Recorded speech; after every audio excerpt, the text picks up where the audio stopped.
During the Whitewater investigation, Deborah Gorham testified she saw a Waco file in the security file cabinet next to Mr. Foster's desk. In addition, Michael Chertoff, counsel for the Senate committee, inquired about a letter by Vince Foster involving Waco. Neither was ever recovered during or after the crime scene search, and their whereabouts are still unknown. However, White House Secret Service agent Harry O'Neill testified that Maggie Williams was seen removing files from Foster's office the night of his death. Thomas Castleton, an intern and Mr. Foster's assistant, testified that he had also removed a box of files. Just to let you know where we are in the state of the record. We have received evidence that, in fact, the box was in Mr. Foster's office. Did you understand the box you were taking up was a box of files that originated in Mr. Foster's office? I did understand that, sir. You heard that from Maggie Williams? Yes. And in fact, it was Maggie Williams, the Chief of Staff to the First Lady, that you accompanied in taking this box up to the residence, right? That's right. What were you told by Maggie Williams about why the box was being taken up to the residence? I was told that the contents of the box needed to be reviewed. Reviewed by whom? By the First Lady. Maggie Williams was Mrs. Clinton's Chief of Staff. Maggie Williams took out, you can't call it anything else but what it is. It was evidence.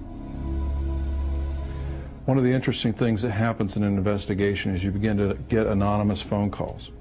And we in fact received anonymous phone calls from Justice Department managers and attorneys who believed that pressure was placed on Janet Reno by Webb Hubbell, and pressure that came from the First Lady of the United States.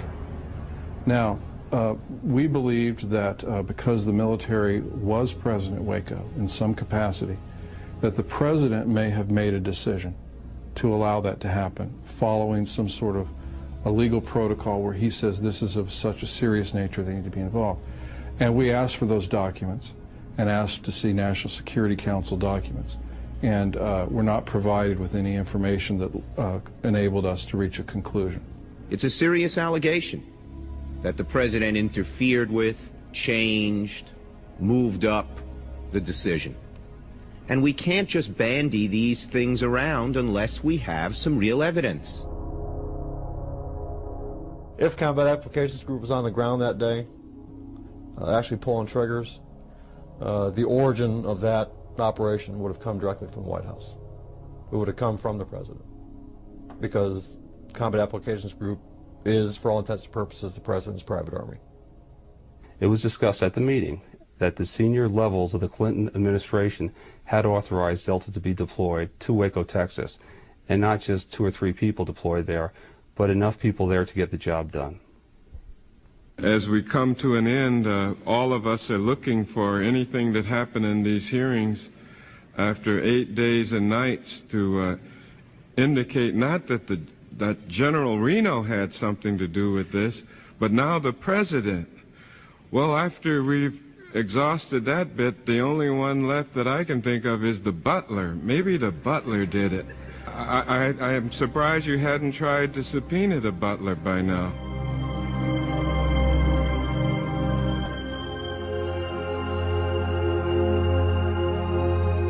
Our disappointment could not have been greater as professionals and as humans who care about the plight of others when the investigation was terminated by Congress.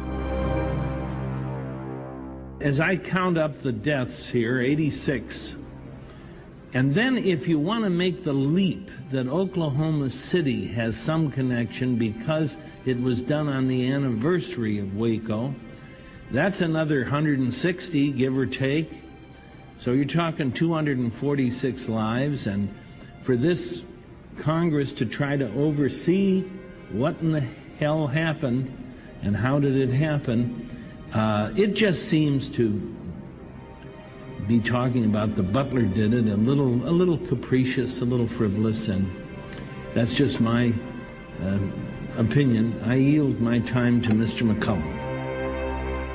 It's a struggle we've had. I was Attorney General when the Freedom of Information Act was passed, and the government hated the Freedom of Information Act. They hated me for pressing for it because they don't want to be questioned about what they do. They don't want to have to explain what they do.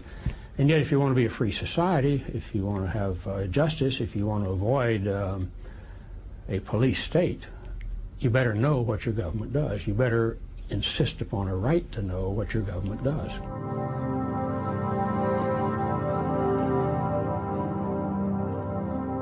Even though you have a $20 million investigation, you don't have $20 million answers. There's nothing about Waco I feel good about. But imagine seeing small children disarticulated with bullets and debris, and having to pick up their body and their head comes off in your left hand and their body comes apart in your right hand. And, I mean, that leaves a horrible, absolutely indelible, etched in your brain memory of a tragedy.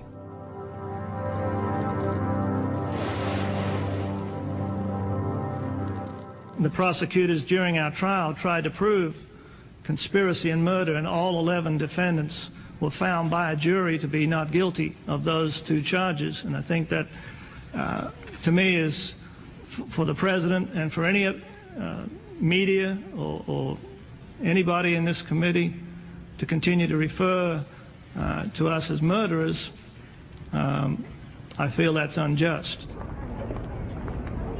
The government cannot be proud about what they did on February the 28th. They cannot be proud about what they did on April the 19th. And they certainly can't be happy about what this jury said to them today.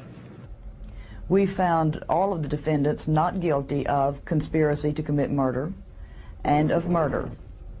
In essence, there was no way we could say that they did not use firearms.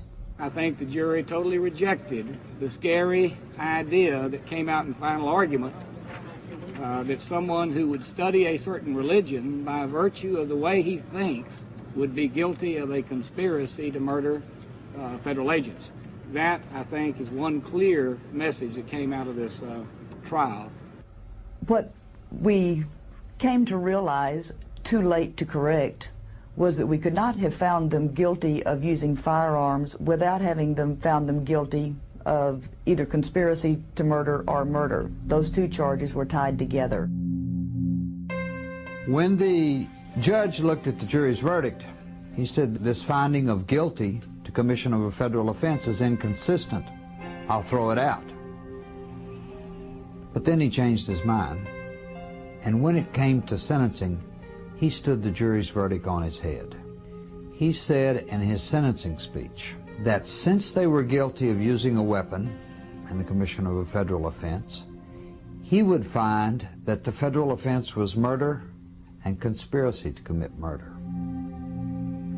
He went further on to say, you murdered not only the ATF agents, but your own co-religionist. Federal sentencing guidelines allow Judge Smith to choose a sentence of between 5 and 40 years. He gave all but 2 defendants the maximum sentence of 40 years in federal prison. I knew what was going to happen. I knew what the agents were going to say, what they're going to blame myself and others in there for. But, you know, it was just something I had to go through.